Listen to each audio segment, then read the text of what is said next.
En poursuivant notre enquête sur KFC, nous nous rendons compte qu'une autre question préoccupe un grand nombre de clients. Lorsqu'on tape KFC sur Internet, on tombe sur des dizaines de sites et de forums qui posent tous la même question. KFC est-il halal? Son poulet est-il abattu selon le rituel musulman? Sur le site internet de la société, aucune référence n'est faite au halal. Même sur la page intitulée « KFC répond à vos questions », pas une ligne sur le sujet. La chaîne ne fait pas du halal un argument publicitaire. Il n'empêche, de nombreux clients musulmans viennent consommer ici du poulet parce qu'il est halal. Pardon madame, c'est halal ici? Comment? C'est halal? La viande est halal? Oui, on m'a demandé. Merci. Nous demandons confirmation à la vendeuse qui ne semble pas surprise. Bonjour madame. Mademoiselle, pardon. Je vais vous demander, c'est bien halal? Oui, on a aussi un certificat.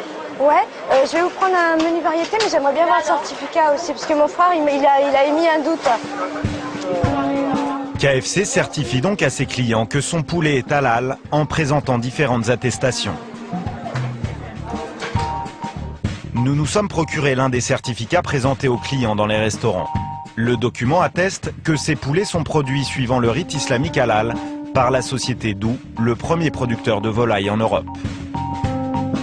Quel est donc ce rituel islamique halal, utilisé par Dou pour sa volaille? Nous souhaitons visiter l'usine où sont abattus les poulets pour KFC. Hélas, Dou n'ouvre que très rarement son usine aux médias.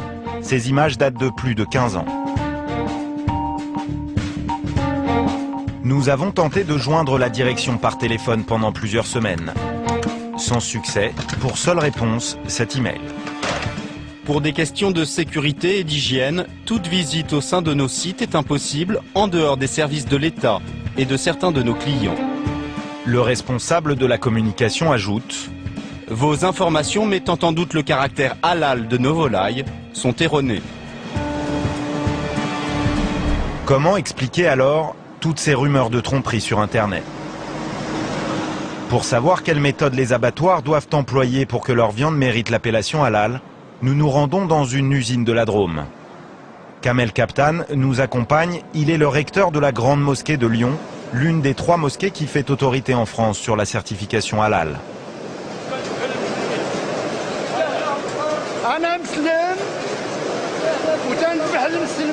Les poulets sont présentés vivants à celui qu'on appelle le sacrificateur. C'est lui qui leur tranche le cou au couteau. Il doit être musulman et prononcer une formule au nom d'Allah. Comment se déroule l'abattage halal d'un poulet?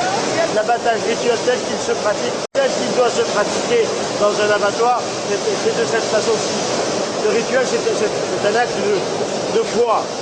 Il fait partie de la foi musulmane, le fait d'égorger, on égorge au nom d'Allah. C'est un acte humain et ce n'est pas un acte mécanique. Les 2 autres grandes mosquées contactées, celles de Paris et d'Évry, nous fournissent exactement la même définition du halal. L'abattoir Dou respecte-t-il scrupuleusement ce rituel? Pour le savoir, nous contactons une employée de l'abattoir où sont produits les poulets destinés à KFC. Vous pouvez m'expliquer précisément comment ils sont tués? Ils sont tous tués là à la chaîne, donc ils sont pas saignés manuellement. C'est une vrille qui prend le cou du poulet et la vrille sectionne le cou du poulet. C'est pas quelqu'un avec un couteau qui leur tranche la gorge? Le poulet KFC, il est pris de la même façon que tous les autres poulets qu'on a. Alors nous on fait combien? On fait 380 000 poulets à l'heure actuelle par jour, sont traités exactement de la même façon que les autres. Bonjour, je suis bien au service consommateur? Oui, tout à fait. Je voulais... Même le service client de la marque n'en fait pas mystère. Oui, tout à fait. Tous nos poulets sont abattus selon le rite halal. Il y a toujours la présence de sacrificateurs musulmans en fait dans l'usine. Est-ce que les sacrificateurs égorgent eux-mêmes les poulets? Ce n'est pas fait par la main du sacrificateur, mais il y a toujours un sacrificateur de présent pour le contrôle du respect de l'abattage en fait. Un sacrificateur est donc sur place, mais les poulets ne sont pas abattus manuellement. Selon les mosquées qui font autorité, ils ne méritent donc pas l'appellation halal. Alors comment Dou peut-il obtenir un certificat?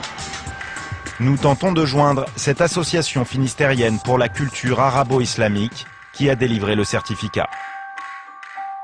Mais pendant plusieurs semaines, les nombreux messages laissés à son secrétariat restent sans réponse. Nous décidons de nous rendre sur place, à Brest. Première surprise, l'association s'affiche comme une société de traduction. Bonjour madame. Bonjour. Je suis journaliste. Oui. Je viens vous voir parce qu'on essaye de vous joindre et de joindre le président de l'association depuis un moment au téléphone. Je pense que là, il est absent pour l'instant. On ne peut pas vous donner de renseignements probants, exacts, voilà. Oui, mais vous savez des choses quand même. Vous savez comment ça se passe ici ou pas? Parce que j'ai l'impression que vous vous occupez de rien, quoi. Ou, Ah si, non, je sais pas. Hein, c'est je la vous pose. traduction, donc c'est pour ça que je D'accord. peux pas Et permettre... vous, c'est plus la viande halal, j'imagine, Ah, non, moi, c'est c'est ça? le secrétariat, voilà. Parce que je rappelle quand même que la viande halal, il faut quand même sacrifier les poulets avec un sacrificateur. Enfin, c'est fait à la main. Alors que dans le groupe 12, c'est fait avec des machines. Mais ça, justement, je pense qu'il y a un débat après... Non, c'est pas des on-dit, mais bon, il y a... C'est non dit ou c'est vrai ou c'est pas vrai? Non, mais je pense qu'il y a l'interprétation. Il y a une partie qui reconnaît pas l'abattage mécanique, et d'autres qui reconnaissent... Attendez. Vous certifiez par ces certificats-là que c'est bien fait selon le rituel halal. Vrai ou faux? Oui. Donc nous, on essaye de comprendre qui dit vrai et qui dit faux. Malgré la position des 3 grandes mosquées, l'association semble donc considérer que l'abattage mécanique est toléré dans le rituel musulman. Si tel est le cas, on peut toutefois s'étonner que son président, 5 mois après notre visite, ne nous ait toujours pas recontacté pour nous fournir des explications. Pour le recteur de la grande mosquée de Lyon, les textes ne laissent pas la place à l'interprétation. Il n'y a pas d'autre manière. Qu'on le veuille ou pas, il n'y a pas d'autre manière. Seul l'homme, l'acte humain est admis. Aucune école juridique musulmane n'a admis l'abattage rituel mécanique. Quel intérêt de faire du faux halal finalement? D'abord, économiquement, c'est plus rentable. Pourquoi? Parce que vous avez une machine qui fait 8000 à l'heure. Et lorsque vous avez un sacrificateur qui fait du 1500 à l'heure, la différence, elle est là. Au lieu d'avoir une machine qui fait 8000, embaucher 4 personnes, ce sont 4 salaires, etc. Donc tout ceci, ça accroît le prix du kilo de volaille abattu. Et alors vendre du faux halal, c'est grave pour le consommateur? C'est grave pour le musulman. Il y a une tromperie du consommateur musulman. Et ça, en tant que musulman et en tant que responsable musulman, nous ne pouvons pas l'admettre. KFC profite-t-il de l'absence de contrôle par l'État pour abuser ses clients? Ou bien la chaîne est-elle victime d'un certificateur peu scrupuleux? La marque accepte de nous donner son point de vue. Est-ce que KFC aujourd'hui est absolument certain que le poulet qu'il vend aux clients est halal? Absolument certain. Les poulets qui sont vendus dans nos restaurants sont certifiés halal par des organismes habilités qui, eux, sont saisis eux-mêmes par nos fournisseurs. Alors, comment expliquez-vous que les 3 mosquées considèrent que le poulet que vous vendez n'est pas halal? Vous savez, dans la position de KFC, ce qui est essentiel de comprendre, c'est que nous, aujourd'hui, nous sommes une entreprise. Et qu'à ce titre-là, d'entreprise, nous n'avons pas la légitimité à arbitrer sur qui a autorité pour certifier halal ou pas. Simplement, ce que je peux vous affirmer, encore une fois, c'est que c'est vraiment un sujet qui nous tient à cœur, qui nous préoccupe et sur lequel on va être particulièrement attentif à l'avenir.